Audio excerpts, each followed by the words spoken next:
Peace. What's good? Back again. Reading Crown of Nadia.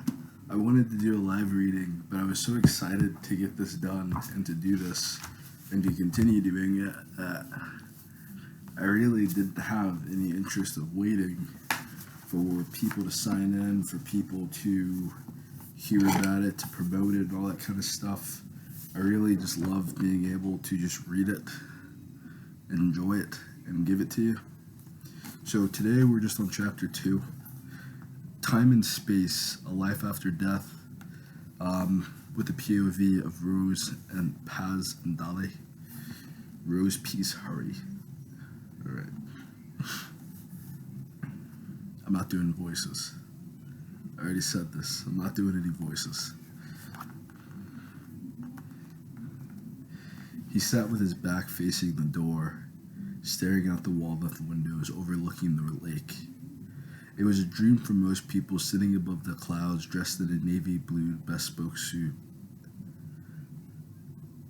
and custom cobbled shoes. For Morgan Ellis, the comforts of society were of heavy acceptance.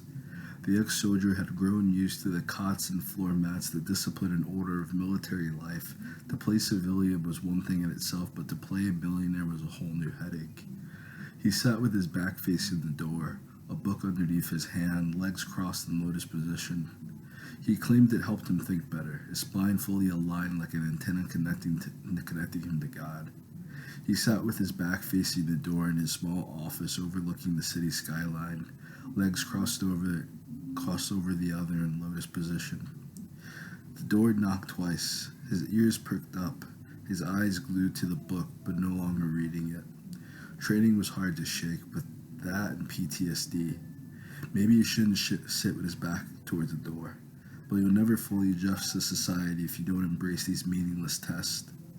Every nerve in his body jerked, his chestnut-skinned cheeks jerked back tight to a strained smile. You will not conquer me today, old friend. Not today. He repeated the mantra he often said to little avail as the seeming bloodlust roared at the gates of his self-control. His body wanted to move. It wanted to take to the shadows where it felt safest. It wanted to reach to his waist and grab one of the daggers that brought him to the millionaire lifestyle. But neither of those were acceptable answers.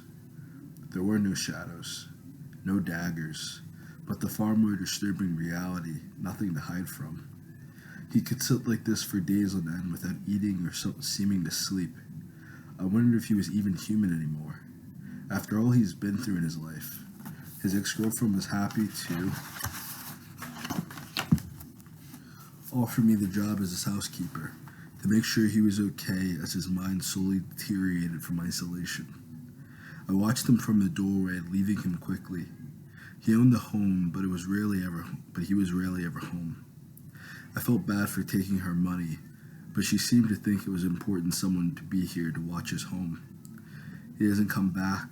He does come back, make a mess of my work, then leave off for days or weeks or an end without notice. Wonder if he'll ever notice me. That's it. Pretty short chapter, but I guess that gives a little time to talk about it. So Morgan has died before. He has died for years on end, and he's been resurrected by multiple means, mainly by God playing his hand and wanting this man to come back to life to defend Gaia, to defend the earth. But perhaps, just maybe, this girl knows a little bit more than what she leads on, because she seems to know a lot about him. So, that's all. Just gonna leave it at that. Thank you for listening, if you did listen. If not, then whatever. Yeah. I just got done eating dinner, so I'll probably get some schmutz on my face. Again, you can find me at Novel Eden on Facebook, Novel Eden on Instagram as well. My real name is Daryl Omar Shabazz. Feel free to Google search me, check my books. You can buy your copy of For the Crown of Nadia at bit.ly /Daryl Omar Books. So that's bit.ly/Daryl